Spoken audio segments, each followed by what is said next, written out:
Hi hello வணக்கம் welcome back to my channel.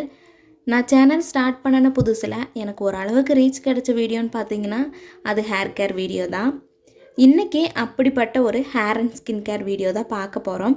அதுவும் எனக்கு டைம் இல்லாத போது நான் எப்படி சிம்பிளாக ஹேர் அண்ட் ஸ்கின் கேர் செய்வேன்னு தான் பார்க்க போகிறோம்.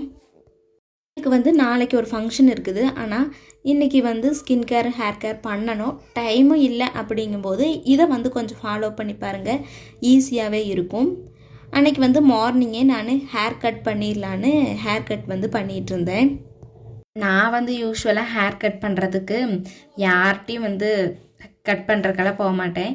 எனக்கே தெரிஞ்ச மாதிரி கட் பண்ணுவேன். அதில் ஃபஸ்ட்டு முன்னாடி முடி எல்லாமே ஃப்ரெண்டில் போட்டுட்டு மேலே ஒரு ரப்பர் பேண்ட் கீழே ஒரு ரப்பர் பேண்ட் போட்டுட்டு என்னோடய கையவே அளவு வச்சுட்டு கட் பண்ணி விட்டுருவேன். அப்படி ஈவனாக கட் பண்ணணுன்னா அக்காட்ட கொடுத்து கட் பண்ணிக்குவேன். இப்படி கட் பண்ணும்போது என்னோடய ஹேர் இருக்கிற நீளமே இருக்கிற மாதிரி கொஞ்சம் டென்சிட்டியாக இருக்கிற மாதிரி இருக்கும். அதனால தான் இப்படி கட் பண்ணிகிட்ருக்கிறேன். அன்னைக்கு என்ன பண்ணனேன்னா எனக்கே தெரியாமல் ஓரளவுக்கு கொஞ்சம் அதிகமாக கட் பண்ணிட்டேன். ஆனால் இப்படி ஆகும் நான் நினச்சே பார்க்கல. ஆனால் ரொம்பவுமே மேலே போயிருச்சு. போனது நினச்சி ஃபீல் பண்ணால் திரும்பி வரவா போகுதுன்னு அடுத்த வேலையை ஸ்டார்ட் பண்ணலான்னு த்ரெட் பண்ணுறதுக்கு ஸ்டார்ட் பண்ணிட்டேன். எனக்கு ஓனாக த்ரெட் பண்ணுறதுனா பிளேடில் தான் பண்ணுவேன். நான் பியூட்டிஷியன் க்ளோஸ் 3 மாதத்தோடு கம்ப்ளீட் பண்ணியிருக்கிறேன். அடுத்தவங்களுக்கு பண்ணும்போது த்ரெட்டில் பண்ணுவேன். ஆனால் எனக்கு ஓனாக த்ரெட்டில் பண்ண வராது. ஓனாக எனக்கும் த்ரெட் பண்ணுறதுக்கு பழகிக்கணும். அதுக்கப்புறமா ஹேர் ஆயில் அப்ளை பண்ணுறதுக்கு ஸ்டார்ட் பண்ணிட்டேன்.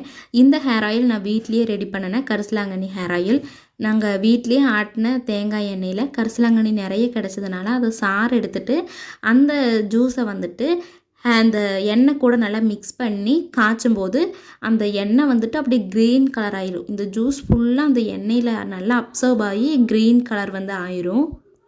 ஹேர் ஆயில் நான் அப்ளை பண்ண தொடங்கினதுலேருந்தே என்னோடய ஹேர் ஃபாலெல்லாம் அப்படியே கம்மியாக தொடங்கிருச்சு. ஹேரும் நல்லா பிளாக் கலராக ஆகிற மாதிரி இருக்குது. நல்லாவே ரிசல்ட் இருக்குது. இந்த ஹேர் ஆயில் வீடியோ நான் அப்லோட் பண்ணியிருக்கிறேன். வேணும் நம்ம சேனலில் போய் செக் பண்ணி பாருங்கள். அடிக்கடி சொல்கிற ஒரே விஷயந்தான், நம்ம எந்த ஹேர் ஆயில் யூஸ் பண்ணாலுமே வேக நம்மளோட ஸ்கேல்பில் அப்சர்வ் ஆகிறதுக்கு ஹேர் ஆயில் ஃபஸ்ட்டு கொஞ்சமாக ஹீட் பண்ணிவிட்டு அப்ளை பண்ணணுன்னா நல்லாவே அப்சர்வ் ஆகும். அந்த ஸ்கேல்பில் அப்சர்வ் ஆகும்போது முடி புது முடியெல்லாம் வளரும். அதுக்கப்புறமா ஸ்கின் கேர் ஸ்டார்ட் பண்ணிட்டேன். ஸ்கின் கேருக்கு ஃபஸ்ட்டெல்லாம் நான் பியூட்டிஷியன் கோர்ஸ்க்கு போயிட்டு இருந்தப்போ கெமிக்கல் ப்ராடக்ட்ஸ் நிறைய யூஸ் பண்ணி தான் என்னோடய ஃபேஸில் நிறைய பிம்பிள்ஸ் வர ஆரம்பிச்சிது. அதுக்கு முன்னாடி வரைக்குமே நான் நேச்சுரல் ப்ராடக்ட் தான் யூஸ் பண்ணி ஃபேஷியலெல்லாம் பண்ணிகிட்டு இருந்தேன். அப்போவெல்லாம் என்னோடய ஸ்கின்னுக்கு எந்த பிரச்சனையும் இல்லை. நான் தினமும் யூஸ் பண்ணுற சோப்பு ஃபேர் லவ்லியெல்லாம் யூஸ் பண்ணிகிட்டு இருந்தப்போ எந்த பிரச்சனையுமே இல்லை. ஆனால் கெமிக்கல் என்னோடய ஃபேஸில் படும்போது பிம்பிள்ஸ் வர ஸ்டார்ட் ஆச்சு. அதனாலேயே இப்போவெல்லாம் நேச்சுரலாக தான் எல்லாமே பண்ணிகிட்ருக்கிறேன். ஃபஸ்ட்டு மில்க்கை காட்டன்லேயோ ஒயிட் கிளாத்லேயோ டிப் பண்ணிவிட்டு நல்லா ஃபேஸில் இருக்கிற அழுக்கெல்லாம் ஃபஸ்ட்டு வைப் பண்ணி எடுத்துடலாம். அதுக்கப்புறமா ஸ்க்ரப் பண்ணுறதுக்கு டொமேட்டோவை ஹாஃபாக கட் பண்ணிவிட்டு கொஞ்சமாக சுகரும் காஃபி பவுடரும் டிப் பண்ணி ஸ்க்ரப் பண்ணணுன்னா இந்த ஓப்பன் போர்ஸ் எல்லாமே நல்லா ஓப்பன் ஆயிரும். அதுக்கப்புறமா ஸ்டீம் பண்ணுறதுக்கு கொஞ்சமாக நல்லா ஹீட் வாட்டர் வச்சுட்டு நல்லா ஸ்டீம் பண்ணியாச்சு. அந்த தண்ணியை வேஸ்ட் ஆக்க வேண்டாம். அதுலேயே நல்லா டர்க்கி டவலை டிப் பண்ணி நம்மளோட ஹேரை ஆயில் அப்ளை பண்ணி வச்சுருப்போம். அதில் நல்லா போட்டு நம்ம டைப் பண்ணி வச்சிட்டோன்னா கட்டி வச்சிட்டோன்னா நம்மளோட ஹேருக்குமே ஸ்டீம் கொடுத்த மாதிரி ஆயிரும். அதுக்கப்புறம் ஹேர் வாஷ் பண்ணணுன்னா நல்லா ஹேர் சாஃப்டாக இருக்கும். பிரேக்கேஜ் எல்லாம் நம்ம இப்படி பண்ணும்போது அவாய்ட் பண்ணலாம்.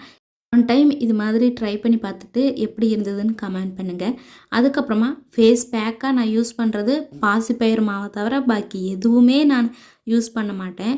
ஏன்னா எதுவுமே எனக்கு சேர்றதே இல்லை. ஆனால் பாசிப்பயிறு மாவு பெஸ்ட்டு ரிசல்ட்டாக எனக்கு தோணுது.